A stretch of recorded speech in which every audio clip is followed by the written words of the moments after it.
boy's skin cracked like clay when he smiled. That was the first thing Clara noticed. His face wasn't meant to move anymore. It had dried into a kind of frostbitten mask, and when he tried to grin at her through the broken window pane, all it did was tear at the scabs. He tapped on the glass. Clara didn't answer. He tapped again, faster, desperate, shivering too hard to keep still. Just a kid, 9, 10 maybe, wrapped in canvas sacks and dried grass poking out of the sleeves, with one boot and one bare foot blue at the toes. The rest of his family must have died or scattered or vanished down the gulch where the cold rolled deepest, because no one followed him. He stood there alone, a ghost knocking politely at her cellar window in the middle of the 3rd week of the freeze. And Clara, who hadn't spoken to a soul in 6 days, simply blinked at him from inside the dirt cellar and said nothing. Then she stood, slowly, stiffly. The bones in her legs didn't feel right anymore. Her joints had gone strange with the cold. She climbed the ladder to the trapdoor and let in the outside. Just a crack, just long enough to grab the boy and yank him down. He fell into the darkness with a gasp. He couldn't speak yet. His teeth chattered so loud it echoed, and his eyes darted everywhere, searching for something that wasn't real. Heat, maybe, fire, blankets. But there was none of that in Clara's cellar. There was only the air, still and musty, faintly warm, because it hadn't seen daylight since October, and a ring of stones set into the clay wall, like a half-buried memory of something old, something dumb, something her husband built before the sickness took him, back when folks still called him that minor lunatic with the underground ideas. Clara helped the boy sit, gave him her last boiled bean mash in a cracked enamel cup, and said nothing for a long time. Above them, the wind howled like it had claws. She could feel it shaking the ground. And still the boy was alive. Alive. That made 80 now. 80 people breathing in a town that should have been dead by New Year's Eve. Not because of fire, not because of some blessed miracle, but because of a widow's stupid trick, something no one believed in until the wood ran out and the windows burst from their hinges. She hadn't planned to save anyone. Not at first. Not after what they did to her. Not after they called her cursed. But when the storm came and the animals froze upright in their stalls, Clara had opened the trap door. And now they were 80. 3 weeks earlier, no one had knocked on her door. They'd just stood outside and thrown the letter through the slats. Clara Hobbins, it read, scrawled in ink gone brown from cold. Your continued refusal to comply with Wintertown ration codes has endangered others. We will no longer trade for root vegetables, floor bricks, or whatever foolish contraptions you have in that pit of yours. This is the final notice. It was signed by the deputy, but she could smell the preacher's words behind it. The ones who'd mocked Ezra's ideas were the same ones now damning her for following them. She didn't answer, didn't speak, just waited for them to realize what was coming. But they didn't. It got colder. Day by day, something crept in from the north that didn't belong in Wyoming or anywhere on this earth. Something with a breath like ice and a patience older than logic. Every door warped, every pane cracked. The church froze from the inside first. Pews turned brittle and exploded. The sheriff's horse was found stiff upright near the river, mid-step, its eyes wide and white. By the end of the 1st week, 3 families were gone. The ones who mocked her most, gone first. By the 2nd week it was 60 to grown and falling. That's when they came to Clara's door, not with letters now, with hammers, with children. No fire, no coal, just bare hands and frost-bitten faces and whispers of please, and she's the only one left with dirt that don't freeze. The first to enter was old Lydia. Clara had delivered her last child 10 years back. They hadn't spoken since Ezra's burial, but Lydia came anyway, 3 grandchildren in tow, lips cracked, carrying a half-dead hen. Clara didn't open the door for her. She opened the trap door. One by one, they climbed down. Ezra's idea hadn't been fancy, just stupid. He called it ground lunging, said the earth still breathed even when the sky stopped, said if you dug low enough, shaped the chamber right, vented smoke and made an underground funnel to capture warm air rising off compost and heat-trapping clay. Well, you could live. You wouldn't be comfortable, but you'd live. He died of fever before he ever tested it. They mocked him for years, and Clara too, but she kept it up, maintained the air tunnels, widened the pit into a chamber. She sealed it with tar cloth, then left it alone for 5 winters, thinking she'd never use it, until the cold changed, until the trees stopped making noise, until her skin peeled from touching her own doorknob. Then she moved in, quietly, without telling a soul. The first day she stayed below, she heard the school bell snap off its iron hook. The second day, she felt the church roof collapse. By the 5th, they came for her. Now, 3 weeks later, they were packed in like roots in a barrel. Children lined the dirt beds. Elders slept near the compost ring where the heat rose strongest. Ezra's old stove, a relic of rusted iron, hadn't burned a thing in 8 days, but the heat still pulsed faintly through the walls, not from fire, from earth, from what everyone called her stupid trick. And Clara, silent, sunken, no longer thin but hollow, sat each night with the list in her lap. She counted them by name, 80, but she never let them speak above a whisper. The storm wasn't over, and the air moved strange above. Ground now, like it listened, like it had found them. Down here, breath was a precious thing. They had days left, maybe a week if the tunnel stayed sealed. After that, the air might grow stale, mold might rise, or something worse. But Clara had one more idea, the stupidest of them all. And when she told the preacher about it, he laughed like a man already dead. "You'll kill us all," he said. "No," she replied. "You already did." She rose from the bed of warm clay and pointed toward the vent shaft. The preacher's breath turned white as he stared at the shaft. It rose from the back end of the earthen chamber, an angled tunnel lined with stone and driftwood, originally built by Ezra to draw out smoke from the stove that no longer burned. Now Clara had resealed it with a heavy clay plug and bark insulation weeks earlier, trapping all warm air inside. But the seal wouldn't hold forever. Moisture gathered on the walls, dripping in slow rivulets, and the oxygen felt thinner each night. "You open that and we freeze," the preacher hissed. "All this? It collapses." "No," Clara answered, running a weathered hand along the dirt wall. "We don't open it. We dig beside it." He scoffed, the sound dry and hoarse. "There's no time for tunnels. You think you can outsmart death with dirt and prayer?" She didn't answer him. She never really did. Instead, she turned to the children, still huddled together under every tattered blanket and curtain they could salvage. The boy with the cracked smile was awake now. His foot still hadn't regained full color, but he sat close to the compost ring and shared an old biscuit with a toddler, too young to know what death smelled like. Clara watched the children, always the children, and she remembered Ezra's last words before the fever took him in spring. "Bury your body in the coldest place and your fire in the deepest. One must sleep, the other must breathe." She didn't know what he meant then. She did now. She marked the wall with soot. Each mark was a foot down from the shaft. The others watched in silence as she spread out the old blueprints Ezra had scrawled on parchment, the ones everyone had mocked, laughed at, torn down from the church bulletin when he dared post them up a decade ago. Back then, he'd claimed he could keep a man warm with steam rising from earth beds, mixed with straw and waste heat from decomposing root piles. They called him mad. Now, 80 people breathed beneath the soil, while the town above shattered into ice. "I need 2 men who still have their lungs," Clara said, "and one with steady hands." Old Martin stood up. His back creaked like a beam ready to split. He used to shoe horses. Now he could barely hold a shovel, but he nodded. Then Hiram, the only blacksmith left alive, raised his hand. His fingers were wrapped in wool, and his beard was frozen stiff, but he still had strength in his shoulders. The third was unexpected. Young Elijah, the preacher's own son. No older than 15, he had the kind of stillness that came from hunger mixed with rage. The others feared him a little. Clara didn't. They dug by fireless lantern, slow, careful strokes into the dirt wall just beside the plugged shaft. Inch by inch, Clara directed them downward at an angle. They weren't making another vent. They were making a lung chamber, a place where warm air could settle in a hollow cavity, separated by enough mass to trap the heat, then cycle it back through natural convection. Slow, quiet breathing, like a creature hibernating. "Ezra called it a deep lung," she whispered. "Not just a way to vent, but a way to feed warmth back in." The preacher scoffed again, but his voice held less contempt now, more fear. "And if it doesn't work?" Clara didn't look at him. "Then we stop breathing before the cold does." Each day bled together. There was no sun anymore, no sense of time beyond the coughs that grew stronger and the skin that grew thinner. They rationed the last of the dried potatoes and shared water that tasted faintly of clay and mold. But they dug, and as they dug, Clara noticed something strange. The deeper they went, the more the walls sweat, not just from moisture, from heat, from life. Something ancient stirred beneath them, something primal and slow, a kind of low warmth that never left, even when the walls above turned to stone from frost. Ezra had always said that the cold never reached deep enough to kill the earth itself, that even in the deepest winter, the core breathed on, and now she could feel it, a pulse in the dirt. On the 6th night of digging, they hit stone, a flat bed of shale lined with ash, remnants of some ancient burn, long buried. It should have been a dead end. Instead, it became the heart of the lung. Clara set the chamber with pine needles, straw,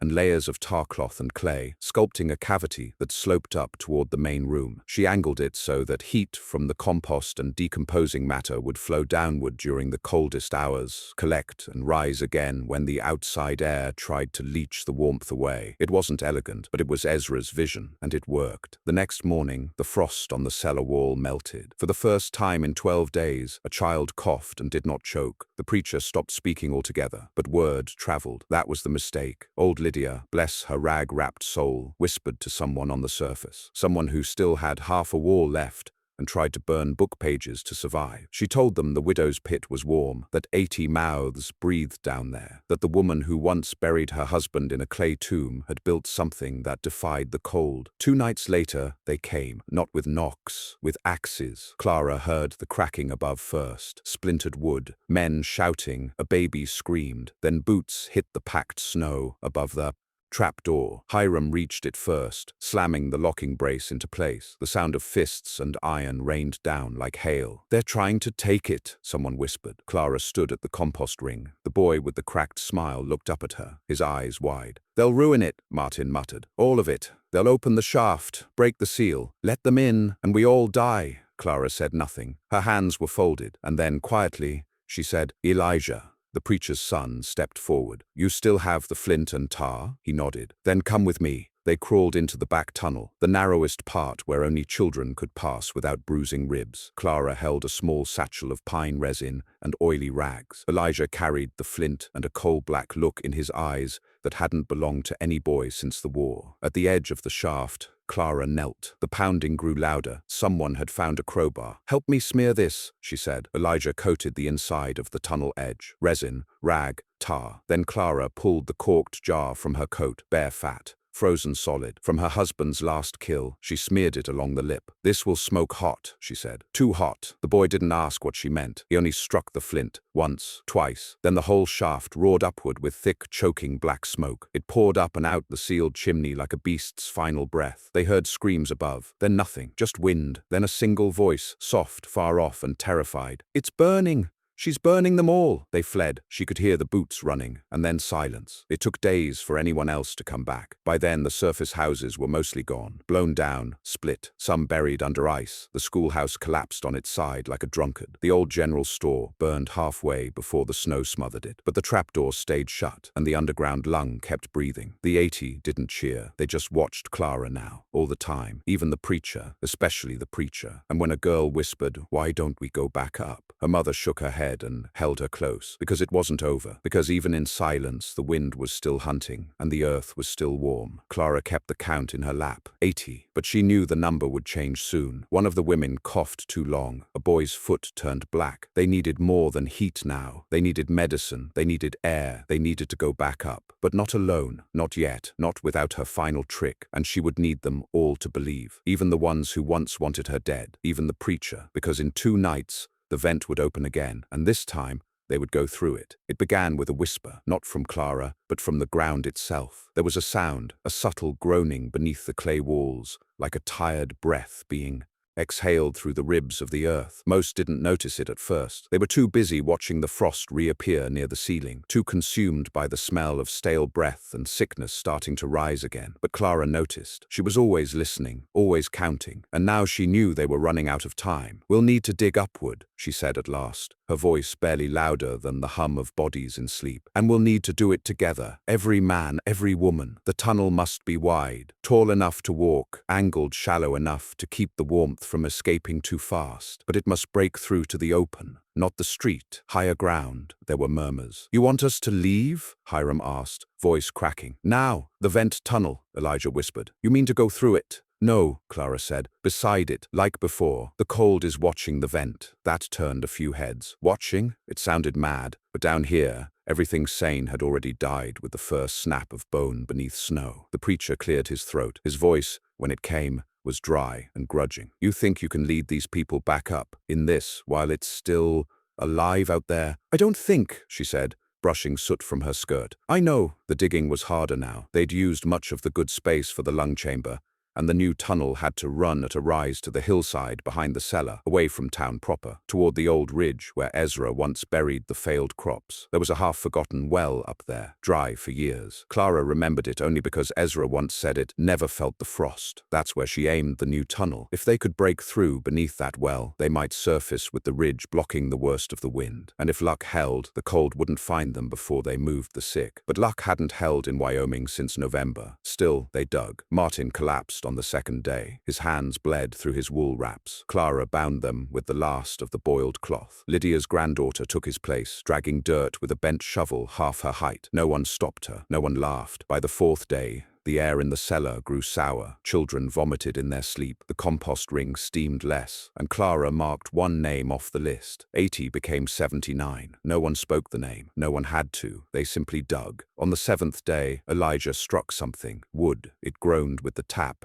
then broke, sending a dry cough of dust and air rushing through the narrow tunnel like the sigh of a sleeping beast. Clara crawled to the front. She saw the well lining, the old rotten boards Ezra had laid back when he tried to harvest groundwater with a bucket and rope. It was intact. The well was empty, and more importantly, open. She let out a breath she didn't know she was holding. Her chest ached from how long she'd kept it. "Elijah," she said quietly. "It's time." He nodded and turned back through the tunnel. They didn't emerge all at once. They couldn't. The surface air would kill the weak instantly. So Clara planned the move like a midwife's slow labor, breath by breath, body by body. The strongest men first, then the children carried between, then the sickest, wrapped in every wool and hide they had left. Hiram built crude sleds out of cellar benches and butcher twine. Lydia oversaw the infants, those who could no longer cry. And Clara led the line with a flare made of pine resin and pitch, smothered in ash, so the light wouldn't shine too bright. They moved like shadows from a grave. The surface was a graveyard, not metaphorically, literally. Frozen bodies stood upright in places, stiff as trees. Dogs locked mid-run. A man frozen to a pump handle, his lips still parted, as if asking it to give just one more drop. The church was gone. Only its bell remained, half buried in snow. The saloon leaned sideways like it had been drinking its own rot gut. A ladder stuck through a window like someone tried to escape but hadn't made it far. And over all of it, the wind moved with a sound that was not a sound, like listening to something buried just under your heartbeat. They crossed the ridge in silence. Clara guided them not to the town, but beyond it to the stone hollow where Ezra once stored salt pork. She'd reinforced it with clay years ago, not thinking anyone would ever use it again, but now it was dry, protected, and warm enough. They crammed inside,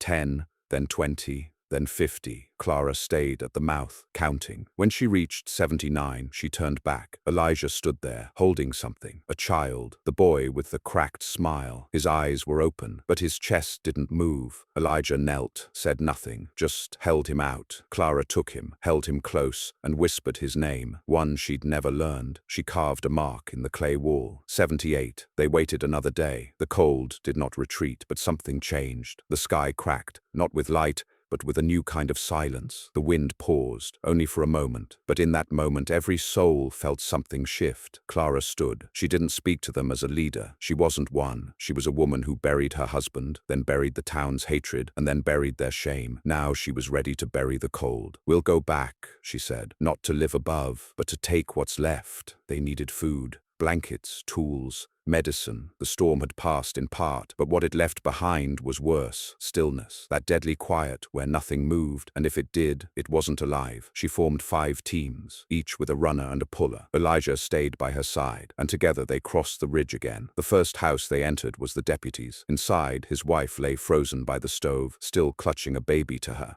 breast, both dead. Clara closed their eyes. They took jars from the root cellar, a box of matches, a pair of boots too small for any adult, but just right for a girl who lost hers last week. At the church ruins, they found nothing but ash, but the preacher wept anyway, and Clara said nothing. They looted the general store next. Only mold remained in the flour bins, but under the counter they found a tin of cough elixir. Elijah smiled for the first time in days. They made 7 runs before dusk, and as they returned across the ridge, sleds full of food and cloth dragging behind them, the wind stirred again, not strong, but fast. Fast in a way that made the trees bow. They rushed the last of the teams into the shelter and sealed the stone mouth with wet clay and a prayer. Night came early. Voices were low. A girl sang once before someone hushed her, and Clara sat with the names again. 78. One more had passed during the runs. Lungs too weak. Now 77. She didn't cry. She couldn't, but she ran her fingers over the page until her nails bled. Ezra had once told her, "When they stop laughing at your tricks, they'll beg for your madness." She hadn't believed him, not until now. The preacher sat beside her, didn't speak. He held the cracked bell from the ruined church, just held it. And for once he looked like a man with no words left to burn. Outside, the cold waited. It hadn't left. It never would. But they were alive. And Clara's final idea, the one too stupid to say out loud, remained. A way to end the fear, not just survive, but beat it. One last trick, one last breath. And when she told Elijah, he didn't even blink. He just said, "Tell me where to start digging." The last tunnel wasn't built to save them. It was built to stop the cold from coming back. At least that's what Clara told them. And nobody had the strength to argue anymore. By now, the shelter was more than half starved. The air was warmer, yes, but only because it wasn't moving. Breath clung too close to the skin. The children no longer cried when they were hungry. They just sat, pressed together, waiting for something. Food, warmth, the thaw. Most of them wouldn't even meet Clara's eyes anymore, except Elijah. He watched her every move. He helped her draw it out in the dirt. Ezra's last idea, the one he'd scribbled into the margins of a broken hymnal right before the fever took him. A heat trap turned upside down. A sky lung, he called it. Something mad, something suicidal. "You don't trap heat in the earth," he'd written. "You trap the cold in the air. You bury it like a disease." It made no sense back then, not to her. Now, it felt like prophecy. If the cold had become a living thing, and she had no doubt now that it had, then it wasn't just weather. It was something that seeped, like a sickness,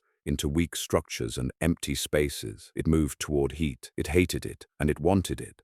Dead. So Clara's plan was simple. Bait it with fire. They'd build a funnel just beyond the ridge, a hollow chamber of tar-soaked pine and straw, half buried under dirt, sealed with stone, but vented at the top like a chimney. Inside, they'd burn everything they had left, not just wood, everything warm, blankets, leather, resin, fat, hair. They'd build the hottest thing this freeze had ever seen, and they'd do it above ground. It would roar like a beast, and when the cold came to smother it, they'd seal it from beneath, with stone and ice and salt, then pray it stayed buried. The preacher laughed when she told him, laughed long and loud and bitter. "You want to make an offering," he said, "to a weather demon." "No," Clara said, without blinking. "I want to kill it." It took 4 days to dig the trap. The children were too weak now to help. 2 more died in their sleep, siblings, holding hands under a quilt made of stitched shirts. Clara marked them off the list. 75. Hiram passed out while hauling the last of the pine resin. Elijah carried him back. Still, no one stopped. They dug and lined and packed the tunnel upward to the hill's crest, then shaped the chamber by hand, layering straw and tar and broken shelves from the ruined saloon. Clara poured lamp oil over everything and saved the last few drops of bear fat for the center. The trap wasn't meant to last long, just long enough to burn hot, long enough to be seen, because that's what the cold responded to. Not noise, not movement, heat. It wanted warmth, like a leech wants blood, and Clara was going to give it more than it could swallow. On the 5th day, the trap was ready. They sealed the shelter's door and led out the last runners. Clara, Elijah, the preacher, and 2 boys strong enough to carry sleds. They wore no coats, only linen wraps soaked in lard. They didn't speak, didn't need to. This wasn't for survival. This was for ending it. Clara struck the first match. The fire caught instantly, greedy, hungry. It licked up the straw and climbed the resin-soaked walls like it remembered what the sun used to feel like. Smoke punched into the sky, and for the first time since November, light shone on the snow. Orange, red, gold, firelight. They stood back, waiting, watching. It didn't take long. Within minutes, the wind changed. Not gradually. It twisted, like something had turned its face toward them. Trees moaned as their bark split. Snow melted in circles, and the air dropped 20 degrees in seconds. Elijah grabbed Clara's arm. "It's coming," she nodded. The preacher stepped forward, and without a word, dropped to his knees and began packing snow around the trap's outer seam. "Seal it," Clara ordered. "Now!" They rushed. Rocks, salt, more snow, clay. Every hand moved like it wasn't theirs, and just as the final flare of heat burst upward, just as the chimney cracked from pressure, they slammed the last stone into place, and the light disappeared, instant, gone, as if swallowed. The silence that followed was worse than any scream. It lasted forever. And then the sky breathed out, one long, slow exhale, and for the first time in months, the wind stopped. Just stopped. No howling, no scratching, no voice, just air, still, clean, empty. The survivors emerged 3 days later, cautiously, one by one. Elijah carried a girl who hadn't walked in weeks. Lydia leaned on a sled made of firewood and children's shoes. Hiram walked with a split cane and a prayer, and Clara came last. She didn't speak, she just walked. The hilltop was blackened, cracked. Steam still rose from under the rocks, faint and sour-smelling. But the cold hadn't returned. Not yet. The town was gone, fully. No roofs remained, no windows, just ice, and beneath it, silence. They didn't rebuild, not at first. They camped beneath the ridge and rationed what little they had. Then, when the sun broke the horizon for the first time in 40 days, they turned toward the valley and started walking. Not away, just onward. They left a marker, a single stone at the edge of the hill. It read nothing, no names, no prayers, just a mark, Ezra's mark, a symbol for breath, for warmth, for foolishness that saved the living. Years later, they'd call it the Great Stillness. They'd say the storm was a once-in-a-thousand-years freeze. Some blamed shifting pressure. Others said it was God. Some said it was a test. But only the 73 who lived, the ones who followed the widow into the earth, knew the truth. That when the cold came, it wasn't the strong who survived. It wasn't the armed. It wasn't the smart. It was the ones who listened to madness, who followed a stupid trick into the dirt, who believed in a widow no one wanted. And it was Clara who buried the cold, not with fire, but with faith in something no one else understood, that the earth breathes, that it protects its own, if you listen and if you bury your fire deep enough.